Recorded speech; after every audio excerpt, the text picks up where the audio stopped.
どうも皆さん、こんきき、今日もアニメレビューの時間だよ。マンボウが全面的に解除されるらしいで。もうさ、なんかみんな麻痺してるのもあるんだろうけど、今ってマンボウだったんだ、くらいの感じだよね。もうって感じやな。そら感染したら苦しいかもしれへんし、亡くなる人もいるかもしれへんけど、風邪とかインフルエンザと同じ感じにしてほしいわ。もうどっちかっていうと、コロナよりロシアの方が話題が移っちゃってるしね。あっちの方が色々と問題や、ロシア産の海産物とかめっちゃ上がっとるらしいで、私の神さん。そんなわけで、今日のレビューはこちら、夏のルカだよ。間もなく春なのに、夏が舞台の映画ですか。この作品はピクサーによるオリジナルアニメ映画作品なんだ。リュウさん、そういえばディズニープラスと契約したんよな。泣く泣くねどうせだからと、見てないディズニー作品とか、ピクサー作品ばっかり、最近見てるよ。D アニメ、Hulu、Amazon プライム、Netflix、そしてディズニープラス、サブスクが増えていくな。この作品、キービジュアルからもわかる通り、主人公は、いわゆる半魚人みたいな感じなんだ。ほう。作中では半魚人とか人魚みたいな言葉は出てこないシーモンスターと呼ばれてる。海の怪物ってことですか。人間たちは彼らを恐れていて、見つけ次第退治しようとしてるんだ。シーモンスターと人間とで戦争とかしとったん？そこら辺は描かれてないんだ。過去に何かがあったのか、それとも何もなかったのか、おそらく何もなかったからこそのストーリーがこの作品では描かれてる。どういうこと？主人公であるリカはまだ子供なんだ。彼にとっては地上に住む人間は陸のモンスターという認識なんだ。でも別に彼らに直接何かされたわけじゃない。両親にそういう風に教えられただけなんだ。お父さんとお母さんに怖いものって教えられとるんやな。近づいたらあかんねって。でも彼の中には好奇心もあるんだ。子供であるがゆえの無邪気さが、子供であるがゆえに知りたいという知的好奇心をくすぐられてる。こっそり海に落ちた人間のものを集めていたりもするんだ。ダメと言われるほど興味が湧いちゃうのは子供やからこそやな。この冒頭の海の描写はピクサーらしく自由にコミカルに描かれてるんだ。基本的にキャラクターは日本のアニメっぽさを感じるほどファンタジックにアニメ的な表情をしてることが多いんだけど、逆に外村やは中盤からのイタリアの街並みはすごくリアルなんだよね。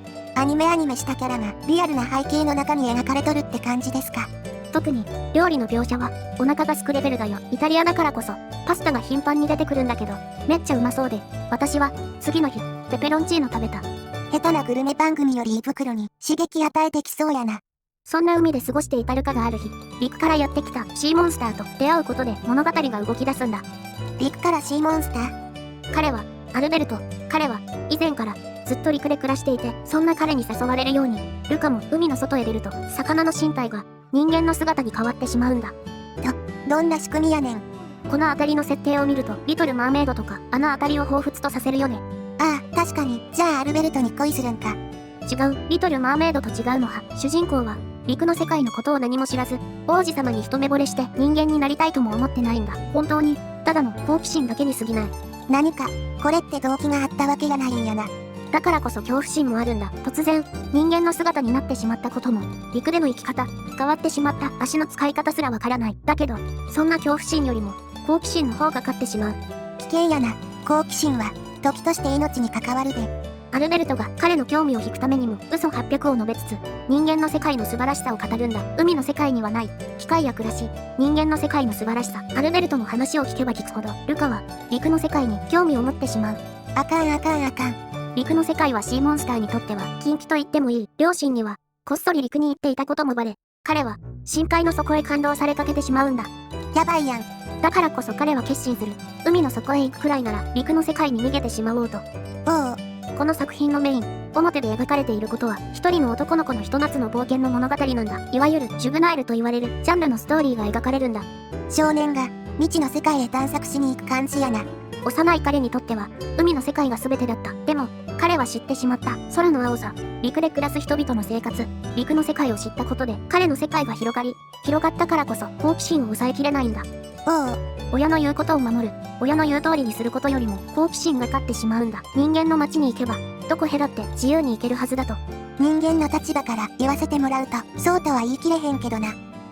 人間の世界は果たして自由なのかといえばそうとは言い切れない。人間同士でさえ争い、人間同士でさえ差別がある。そこにシーモンスターという異分子は受け入れられるのか。なんか深い話になってきましたね。この作品の表の部分はジュブナイルなんだ。でも、裏とも言える部分は人種差別というものを描いてる。なるほど。ルカとアルベルト、シーモンスターは水に触れなければ人間の姿なんだ。ちょっと生臭いくらい。生臭いおじさんなら明け方の新宿あたりに転がっとるから大丈夫やろ。何かのきっかけで水に触れない限りは人間の姿のままなんだ。だからこそ気さくに話しかけてくる人もいる。絡んでくる輩もいる。そんな中で出会うのが人間であるジュリアなんだ。ようやく人間のキャラ出てきましたね。彼女はポルトロスソ杯で優勝することを夢見てる少女なんだ。ポルトロスソ杯で優勝すれば人間の世界で使えるお金が手に入ることを知った彼らは、夢のベスパを手に入れるためにも彼女とポルトロスソ杯に出るっていう感じの流れになるんだ。ベスパ欲しいんか。なんか可愛いな。でもジュリアは彼らがシーモンスターであることを知らない。人間の街のあちこちにはシーモンスターを退治してる絵やら銅像やらがたくさんある上に、シーモンスターには懸賞金までかけられてる。バレたらやばいやん。人間という種族に恐怖しながらも彼らは人間の街で暮らさないといけない。シーモンスターであることは絶対にバレてはいけない。特に理由もなく人が持つ恐怖心だけで虐げられる存在だからこそ、見た目だけで差別される存在だからこそ、その見た目を隠そうとするんだ。なるほど。この辺りが人種差別ってことなんやな。でも見た目や自分がシーモンスターであることを悩んだりはしないんだ。人種差別というテーマを扱いつつもあくまでもピクサーらしく自由に明るく描いてる。な。子供が見ても純粋に楽しめそうや。ただこのテーマがある一方でアルベルトとの描写が多いんだよね。人間であるジュリアとの描写やなく、本当ならアルベルトじゃなくジュリアとルカの関係性を主軸に物語を描いた方が人種差別というテーマを掘り下げたりできそうなんだけど、あくまで主軸は同じシーモンスターであるアルベルトとの友情物語が基本になってるんだ。子供向けの作品やからこそ人種差別部分はそこまで触れへんようにしてる感じなんか。気になるところもあるんだよね。特にアルベルトがジュリアの父親の仕事を手伝うことになるんだけどさ。お仕事腹にしとるん？漁師。それって手伝ってええん？シーモンスターっていう種族やろうけど、魚は仲間みたいなもんやろ。彼らの倫理観、モラルみたいなものがよくわからないんだよね。アルベルトは魚がよく取れるポイントを平気で教えるし、魚たちに罪悪感みたいなものも感じてない。ルカは海の中では羊飼いみたいに魚を飼ってた感じなんだけど、魚たちと喋ったりはしないけど意思の疎通はしてる描写があるんだ。羊感覚なら魚殺されても平気かもしれへんけど、意思の疎通をしてるならなんかちょっと違和感ありますね。共食いみたいに魚を食べてる描写こそないんだけど、なんというか平気で仲間を売る感じになってて、どういう価値観やモラルなんだろうっていうのがものすごく気になってしまったんだ。ちょっと引っかかる部分やな。終盤ではアルベルトの正体がジュリアにバレてしまうんだ。わジュリアはアルベルトのシーモンスターとしての姿に恐怖し、他の人間は彼を狩ろうとする。アルベルト、別に何もしてへんのにかわいそうや。そんな姿を見て正体がバレていないルカは同じように怯えるふりをしてしまうんだ。仲間やろ。せっかく仲良くなったジュリアに嫌われたくない、陸の世界で生きていたい、そんな思いからの演技ではあるんだ。なるほど。でもな、そんなルカの嘘もジュリアにバレてしまうんだ。でもジュリアはアルベルトの時はいきなりだったせいもあって困惑して恐怖してしまうんだけど、ルカの時は受け入れようとするんだ。シーモンスターであってもルカやアルベルトであることは変わらない。シーモンスターであってもあの楽しかった日々は変わらない。シーモンスターであっても人間と同じように接していた。だからこそジュリアの中の価値観が変わってるんだ。ジュリアちゃんええ子やん。だけどルカは認めてくれたとしてもそれを受け入れきれないんだ。アルベルトが差別された姿を見たからこそ、人間たちがシーモンスターを狩ろうとしているのを知っているからこそ、彼は人間であろうとするんだ。難しい問題やな。ストーリー自体はものすごくひたすらに王道なんだ。序盤を過ぎた段階でこういう感じのストーリーになるんだろうな、こういう展開になるんだろうなってある程度予測できてしまう部分はある。いい意味でも悪い意味でも王道なんやな。終盤ではアルベルトもルカも多くの人にシーモンスターであることがバレてしまうんだ。多くの人間は彼らに恐怖しかろうとするんだけど、ジュリアとジュリアのお父さんだけは彼らの存在を理解し肯定してくれる。パパええ人やん。この作品で伝えたいことはわかるんだ。少しずつでも相互理解していくことで差別はなくなっていくはずだと。でもラストでは驚くほどあっさりとジュリアとジュリアの父親以外の人間も彼らの存在を理解し肯定するんだよね。なんか何かあったわけじゃないのにあっさりと彼らの価値観が変わってるんだよ。なんかご都合主義とは言わへんけど予定調和のある感じの展開なんやな。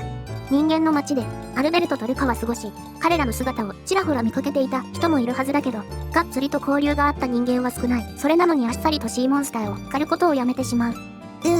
ちょっとモヤモヤしますね。街中にシーモンスターを狩る絵や銅像があって懸賞金までかけていたのに矛を収めるって展開はちょっといい方は悪いけど子供騙しになってるんだよね。大人やと騙しきれてへんのやな。ラストの展開と、オチとも言える部分、二人の友情を確認するような展開と、この後を想像できるシーンは、本当に良くて、涙腺もちょっと刺激されるんだけど、泣くまでは至らない感じなんだ。涙腺弱々やのに。この作品のテーマである人種差別の部分の描写を除けば、子供向けのジュブナイル映画としてよくできてはいるんだ。ただ、大人が見ると、この作品で描かれている人種差別部分の掘り下げ不足や予定調和やご都合主義を感じてしまう展開は、もやもやっとした感じになっちゃうんだよね。子供が見たら楽しめる作品ではあるってことやな。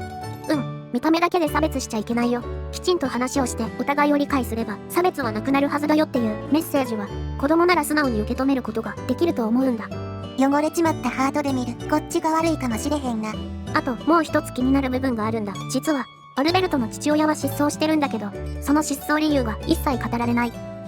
ある日突然家に帰ってこなくなったってアルベルトは言ってて、アルベルト自体も分かってないのは見ててわかるんだけど、最後まで出てこないし理由も一切不明で、そこもモヤモヤするんだよね。もしかしたら人間に駆られてる説。そういう裏設定的なのはあるかもしれないけど、そこを語り出すと人種差別問題が中心になりすぎるのかもしれないね。あれやな、大人が見るとちょいちょい気になって引っかかるポイントがあるせいで泣くに泣けへん作品になっちゃっとる感じやな。終盤で意外な人の正体だったり行動だったりが明らかになる予想外な部分はあるんだけど、全体的に王道でまっすぐすぎるって言ってもいい作品かもしれないね。ほなまた次回。じゃん。